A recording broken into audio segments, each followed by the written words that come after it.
नमस्कार, प्रणाम, जय हिंद। कैसे हैं आप लोग। बिहार स्वास्थ्य विभाग में एक नई बहाली आई है। बहाली का नाम है ट्यूटर और बीटीएससी ने जो है सारी डिटेल्स जारी कर दी है। फॉर्म ऑनलाइन शुरू हो चुका है।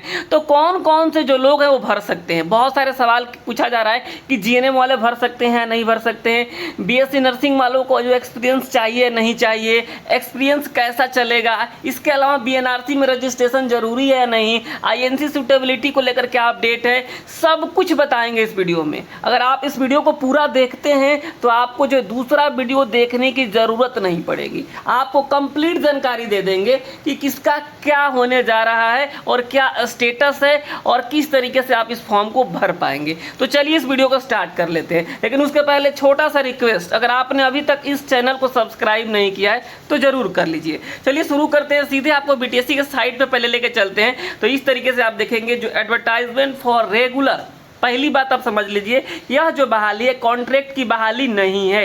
यह जो बहाली है परमानेंट बहाली है। ठीक है, परमानेंट बहाली है। ये देखिए, अपॉइंटमेंट फॉर रेगुलर अपॉइंटमेंट जो है to the post of tutor nursing. ठीक है, यहाँ पे आपको क्लिक करके आप सारा चीज़ देख सकते हैं। तो चलिए इसको हम क्लिक करते हैं और आपको सारी जानकारी देते हैं।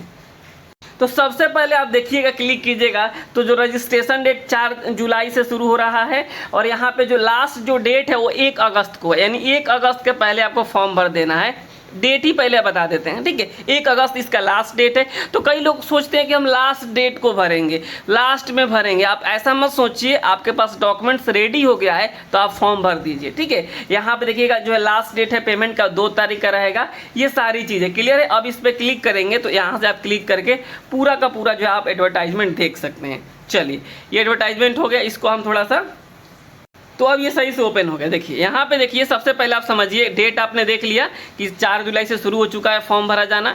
और यहाँ पे जो क्या क्या मांगा गया इसमें, तो वे लोग इस फॉर्म को भर पाएंगे जिन्होंने बीएससी नर्सिंग किया है।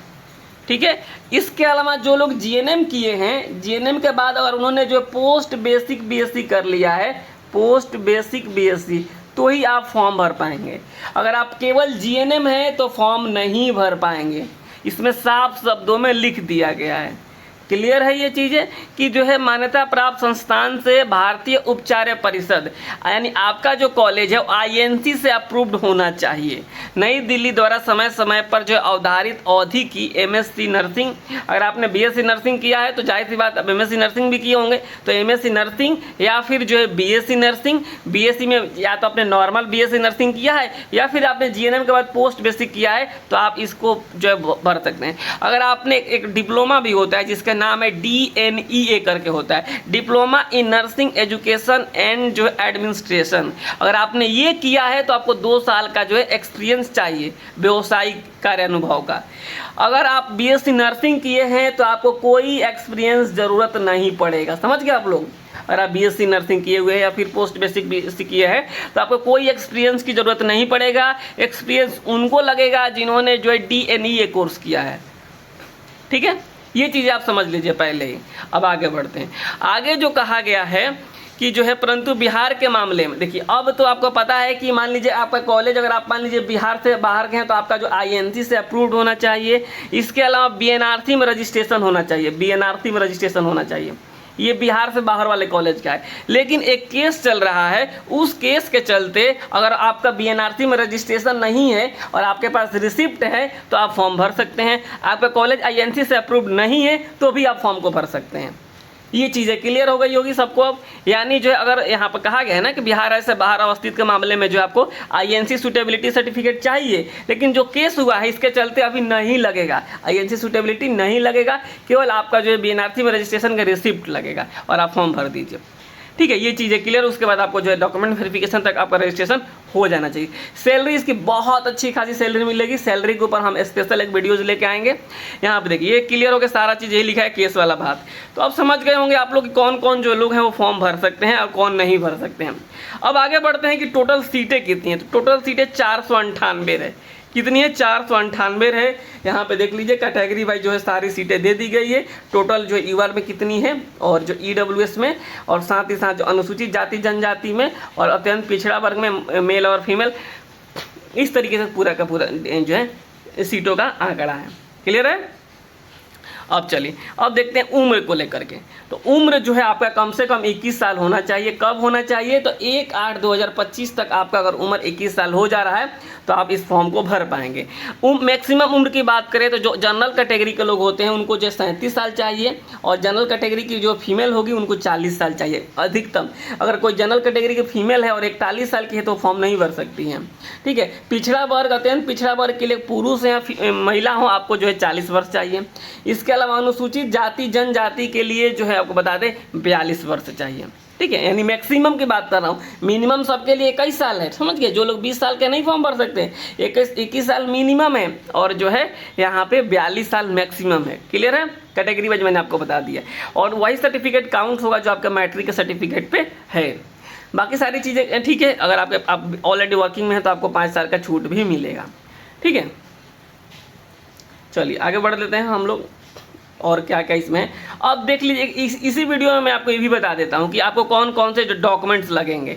देखिए अगर आप मान लीजिए कि ओबीसी के हैं तो आपको क्या क्या डॉक्यूमेंट्स लगेगा, अब बता देते हैं। थोड़ा सा वीडियो लंबा हो जाएगा लेकिन जो जानकारी चाहिए ना आपको एक ही वीडियो में मिल जाएगी।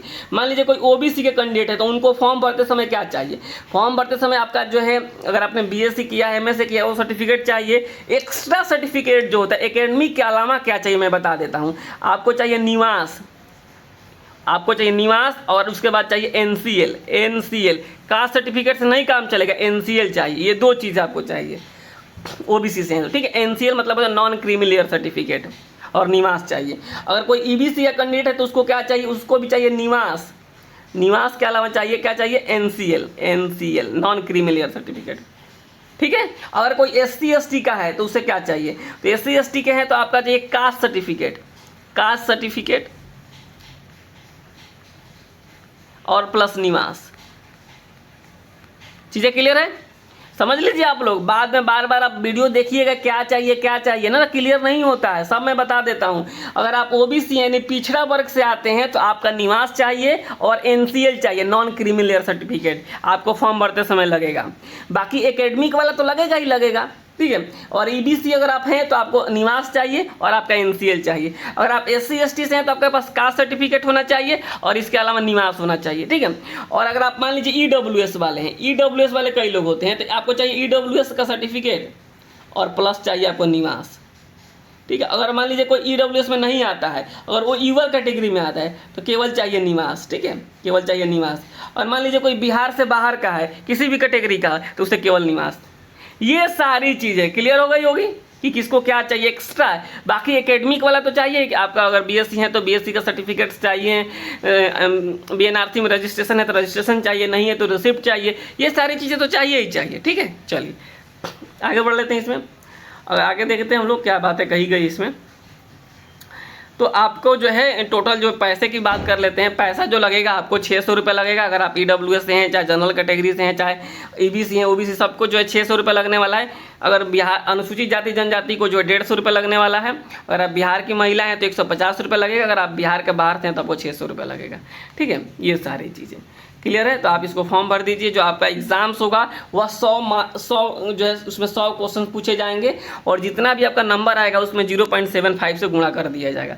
और एक्सपीरियंस वही वैलिड होगा जिन्होंने सरकारी कर्मचारी के तौर पे काम करा है, कॉन्ट्रैक्ट पे, यानी एज ए गवर्नमेंट के अंडर उन्होंने काम करा है, गवर्नमेंट के अंदर उन्होंने काम करा है कॉन्ट्रैक्ट पे, वही वैल्यू होगा। आप किसी जो है हॉस्पिटल से, किसी इंस्टीट्यूट से अगर आप पढ़े हैं, किसी इंस्टीट्यूट में पढ़ा रहे हैं या फिर किसी हॉस्पिटल में काम कर रहे हैं प्राइवेट, तो आप सोच रहे हो वो हमारा एक्सपीरियंस काम हो जाएगा, तो नहीं होगा।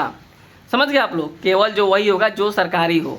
ये चीज़ें समझ लीजिए एक्सपीरियंस वाला। नहीं तो कई लोग जो है बनवा लेते हैं कहीं से एक्सपीरियंस, वो काम नहीं करता है, ठीक है। चलिए जो आपका एग्जाम्स होगा सीबीटी के माध्यम से होगा। जो क्वेश्चंस पूछे जाएंगे 100 क्वेश्चन पूछा जाएगा। और क्वेश्चन पेपर जो होगा हिंदी में भी होगा और इंग्लिश में भी होगा, दोनों में होगा, ठीक है। हिंदी और इंग्लिश दोनों में होगा। और बाकी यहाँ पे आपको बता देते हैं, देखिए जो है आपको निगेटिव मार्किंग भी किया जाएगा, 1/4 निगेटिव मार्किंग भी रहेगा। ये सारी चीज़ें हैं जो आपको फॉर्म भरने के लिए जानकारी चाहिए थी, जो मैंने आपको बता दिया। बाकी कोई और अपडेट आता है तो आप हमारे जो है चैनल को सब्सक्राइब करके रखिए, यहाँ से ज़रूर पता चलेगी। फिलहाल आप जो है फॉर्म भरना शुरू कर दीजिए, क्योंकि जो है फॉर्म भरना बहुत ज़रूरी है, क्योंकि अगर आपके पास सर्टिफिकेट है तो बहुत सालों बाद बहाली आई है और बहुत अच्छी बहाली है और बहुत अच्छी खासी सैलरी भी इसमें मिलने जा रहा है। और आपका जो है DV जो रजिस्ट्रेशन है आपको डॉक्यूमेंट वेरिफिकेशन के समय प्रस्तुत करना होगा।